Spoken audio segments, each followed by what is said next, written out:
this one was bought. The plan is to do this one as built. It's a Edelbrock Victor Jr., Edelbrock. And do you think I can get this thing running for basically $1,000? Hello, welcome to Gearhead 704. I'm Matt, and today we are going to talk about this 1988 SSP Foxbody right behind me here. I just picked it up recently, for those of you that don't know, and I'm going to go ahead and get into what our plan is with it. So we're going to talk about what the next steps are, that kind of stuff. Also, what I already have. You'll see I got a lot of good parts already, so we're just going to kind of cover all that and really get into the plan today. Also, for those of you that don't know, this is my first time actually working on a car. While I do have this car, this one was bought.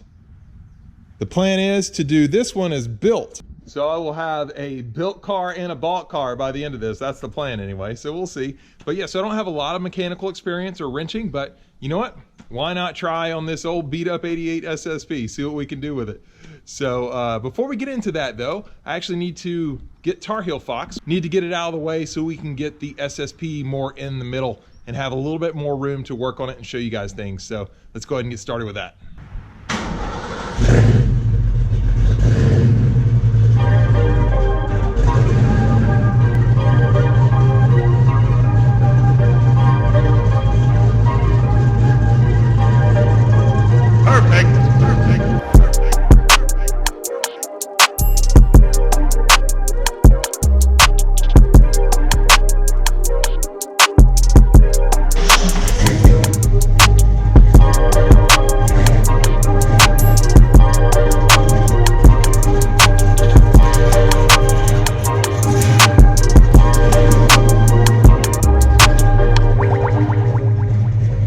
Okay, so before we get into what's bad with the car, what I need to fix, what the plan is kind of, let's get into what I have already, what's really good about the car. And we start actually right here in the back seat.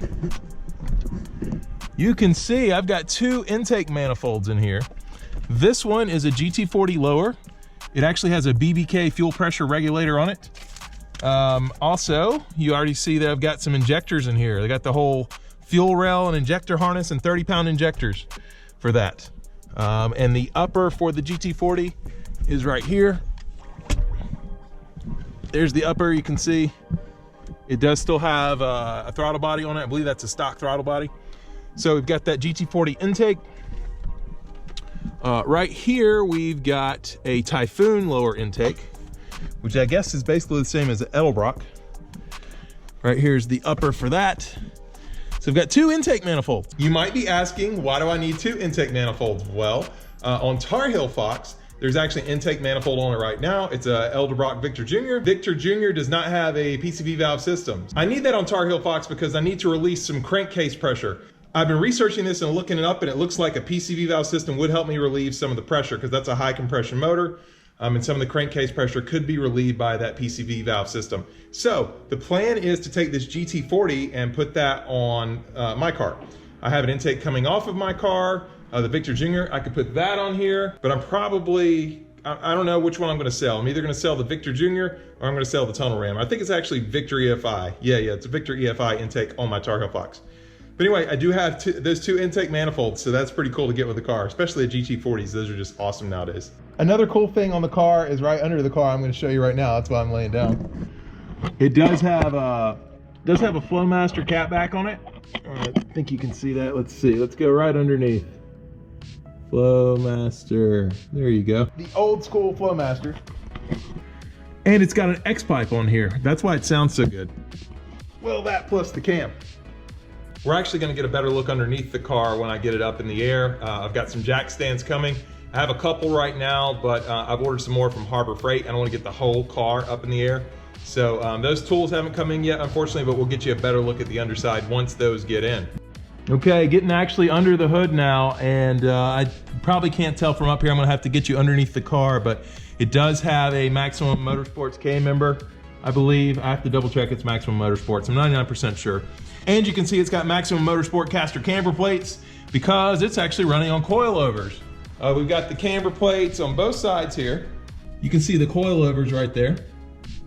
Okay, and as far as the engine itself, we've got a 306. I know it has a trick flow stage 1 cam in it. Of course, I got another intake manifold, but this is just the stock intake manifold, so that's something else I'm gonna be able to sell. The throttle body does not look stock to me. I don't think that's a stock throttle body, but if it is, you guys let me know down in the comments. And we have trick flow heads. I have verified it. Yeah, it's a trick flow head. I don't know if you can see, but there's the T down there. Probably hard to see, but it is trick flow heads. So 306 with trick flow heads and cam. Also has shorty headers right here. So it's got some good components, you know, and like I said, I've got the intake manifold, so should be able to do a full HCI combo on it once I get that intake manifold changed out. We also have this SVE performance radiator for cooling. You'll notice it does not have a mass air meter, so it's still speed density right now, but I'm thinking we can do that conversion. Okay, so that pretty much covers all the good stuff that's in the car, but let's go ahead and cover some of the problems I already know about. For starters, we're missing a door lock over here. That's gone, which isn't a big deal. The car has been sitting on this side, so I wanted to see what kind of leaks we had. And we do have oil leak here, definitely an oil leak. Yep, so we've got an oil leak, and I think I know why. The hood is actually really hard to open. You gotta really pull on it, but it does open. Also, when we come back in over here under the hood, I was trying to take out the headlight. Notice the headlight's actually cracked right here. Of course, these headlights are pretty much done anyway. Headlights and parking lights. I wanted to show you guys the buck tag, which is down there to kind of help prove it's SSP. But anyway, when I was pulling the lights out, you can actually see that the light is cracked right here. And sure enough, some glass, actually there's still some in there, came out because the headlight basically broke on the inside. So, you know, that's not a big deal. Another thing why I think it's leaking oil, there's actually no oil dipstick right here. I'm pretty sure that is missing, and I'm gonna have to put one in there, and I think that's where the leak is coming from, would be my guess. While we're talking about the dipstick tube, I actually looked it up, and you can't really buy the original ones anymore. The only ones that I find that you can buy are like the chrome dipstick tube as well as the dipstick. And from what I'm reading, those don't fit very well. So I'm kind of worried about getting that. I don't know if that's gonna be easy to install or not. Let me know down in the comments below if that's no big deal if you've installed the chrome one before. Another issue is the motor is definitely not running right. There are definitely some vacuum leaks. I mean, I could see right here, this one isn't covered up. I need a vacuum plug for that. Also, this normally connects to, show you over here. This, I believe it connects to this normally, and this is on the back instead of the front, so of course this isn't long enough. I think that the valve covers actually need to swap sides. Here's why I think that. Tell me if you guys are, if I'm wrong here, but it looks like this is also capable of taking, you know, basically where you put the oil in. Looks like if I was to remove this here, I could basically spin this around and put the valve cover on that side. That would give a place for it to plug in. I don't know if that's the case. Again, please let me know down in the comments below. You guys are awesome because you're actually helping me more with this build. Again, I don't know a lot about working on cars, so everything that you guys are telling me in the comments has been very helpful so far. So I'm sure somebody will know that as well. As far as other problems with the car, I'm pretty sure I need new door pins on here. When you go to open this door, you can hear that metal on metal grind, and it hangs pretty low. The door actually wiggles up and down. I'm gonna need new door pins. The interior is pretty wrecked, to be honest. It needs a lot of work in here. These panels are missing. There definitely should be like a kick panel or something right here. Also the fuse cover, those are missing. This crack here and this pad's pretty much toast as well. The pad looks pretty bad. You can tell somebody tried to actually repair this at one time, take the interior out or something. The seats are pretty much done. It's got a lot of rips back in here in the seats. Also, you can see up here from the headliner, it's toast as well. Also, when you're going down the road, this is straight. This is how you're driving when you're straight. Now that might just be an alignment. I'm not sure about that, but I'm hoping that's what it is because again, it does have that aftermarket K member, Team Motorsports. You know, it's got the coilovers, so. Yeah, on the tent here, I don't know if you can see, but basically this tent is gone. It's all like orangish and looks terrible at this point. This apparently has a chip, or maybe there was some Bondo in there or something at some point. I'm not sure. But this is definitely a little rough. Also on the top, there was definitely somebody tried to fix this and put Bondo, and this stuff is just coming apart up here. Same thing right here. Also, it looks like the antenna broke off. So it's not like I can change it easily, I don't think. Or maybe, wait. Maybe just the antenna is missing. I actually do have an extra factory antenna. Maybe we should do a little mod here real quick.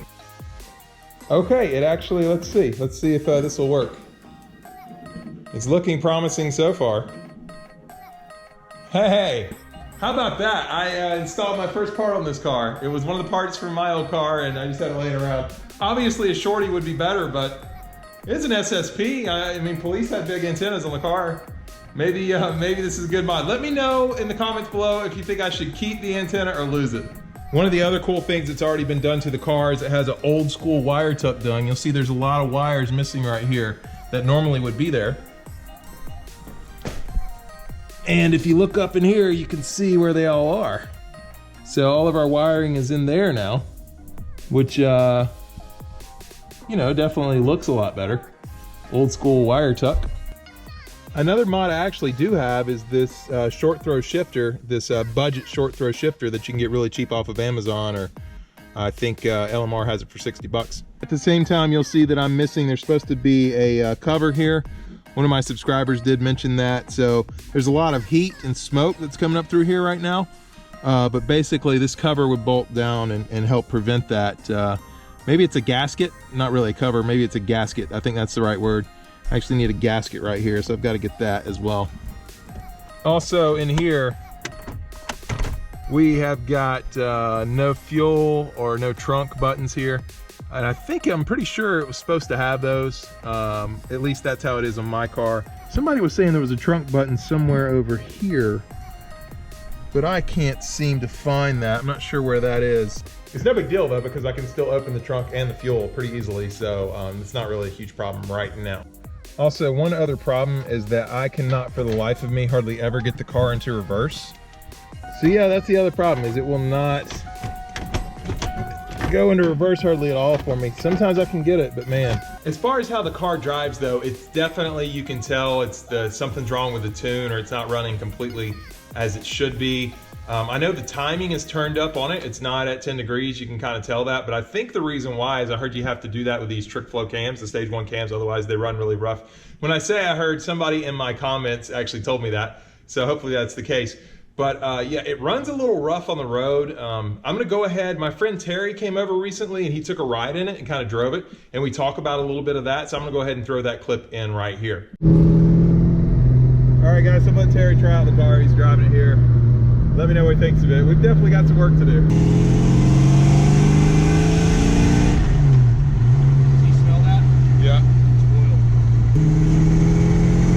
Not like driving the steering wheel. Right? Don't you like that steering wheel like that? Look, your temperature gauge isn't working. Yeah, it's not good. It's not good, it's not safe. I've got some gauges here. So the other car has that gauge cluster I'm not using. I want to move that over. Probably a good idea. Just make sure we're not burning the motor out. I mean, it runs, it just got some hesitation in the motor. Yeah. I think that... Right there, it's popping. It won't. Yeah.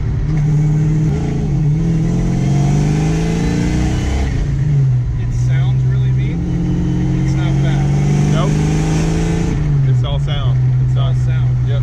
So something's definitely not right with it. And it could be tuned. It's probably not tuned right. Yeah. Yeah. That's what happened to me yesterday. That's straight up exhaust. Okay. That's why it's so loud. Maybe it has an exhaust leak.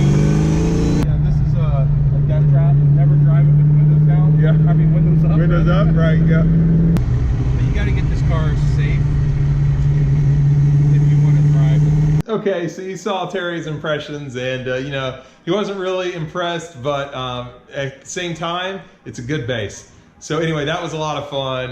The exhaust leak, yeah, That's not really safe. I'm thinking that that gasket or that protective boot or whatever that goes over the shifter, maybe that will help some there to keep that out, but we still need to fix that exhaust leak for sure. But anyway, that covers pretty much everything I know is good or bad about the car, at least that I know right now. One of the things I do want to get into now though is what is the plan with the car? I'm glad you asked that. We're just gonna go ahead and torch it. What are we going to do to it? What am I gonna do to it? Hopefully with Terry's help. So first of all, I'm definitely gonna do all the wrenching myself like I talked about. So this one's not really gonna go out to another shop or anything like that unless I absolutely have to. Maybe for welding, I'm not really a welder. We're gonna start with basics. There's a lot of little things that are wrong with the car. Like I said, that's missing that oil dipstick tube. I gotta get that on there. Basically, I wanna get it running right and mechanically safe and sound. So really, first stage is, I wanna have a budget and I wanna see if I can get it running and basically mechanically safe for less than $2,000. I only want to spend $2,000 on that if possible to get it running right. And hopefully that should be doable. But that's my budget. Stage one, $2,000 and just getting the car safe and sound for the roads. That is pretty much it. That's all that's gonna be happening right now to the car. That's the plan, at least anyway. So yeah, let me know what you guys think about the plan in the first stage one of just getting it, roadworthy and getting the motor run right and stopping those leaks and that kind of thing. Oh, actually, there is a bonus thing I want to tell you guys. One of the first things we're going to do. Let me go ahead and show you that real quick. I forgot to mention the temperature gauge does not work. I think maybe Terry mentions it in the video when he's driving the car. But you'll see that there's a big open hole here where the radio went. Well, I actually have some gauges for that we can use. And it's something that came off of Tar Heel Fox. Okay, yeah, so basically if you see these gauges here, I've got mechanical gauges for volts. Oh, sorry, this is no oil, volts, and water temperature. So the idea is take these gauges here and put them over in the SSP. And you would say, why am I doing that? Well, I already have a Dakota digital cluster. I replaced this cluster a little while back. I didn't do it. I paid for somebody to do it. And so with this, I don't really need these anymore. In fact, they're not even hooked up. So that's sort of the plan there, is to go ahead and move these over, and then I can tell if the motor's running hot or oil pressure and that kind of thing. So yeah, that's gonna be a really neat upgrade that we're gonna kind of be able to sneak in. Now, I really don't know how to take this out. So that's gonna be one of my first deals, is to take this out safely from my baby right here and put it on the SSP. So that is pretty much it, finally. I know I feel like I've said that a million times in this video so far. Maybe not, maybe I cut it. Also, like I said, I did order some tools from Harbor Freight. Hopefully they'll be in soon, and if they are, I can get under there and show you guys underneath the car and really start getting some stuff done. Get the wheels off, check the suspension, all that. So all that is coming. Stay tuned to the channel. If you're new to the channel, and I got a lot of new people recently, I really appreciate all the new subscribers. I do upload 2 times a week, every Sunday and Wednesday. So you can count on that, 2 times a week, no matter what. But anyway, if you enjoyed this video, please hit the like button. If you're stopping in for the first time, please subscribe, and we'll see you next time on Gearhead 704.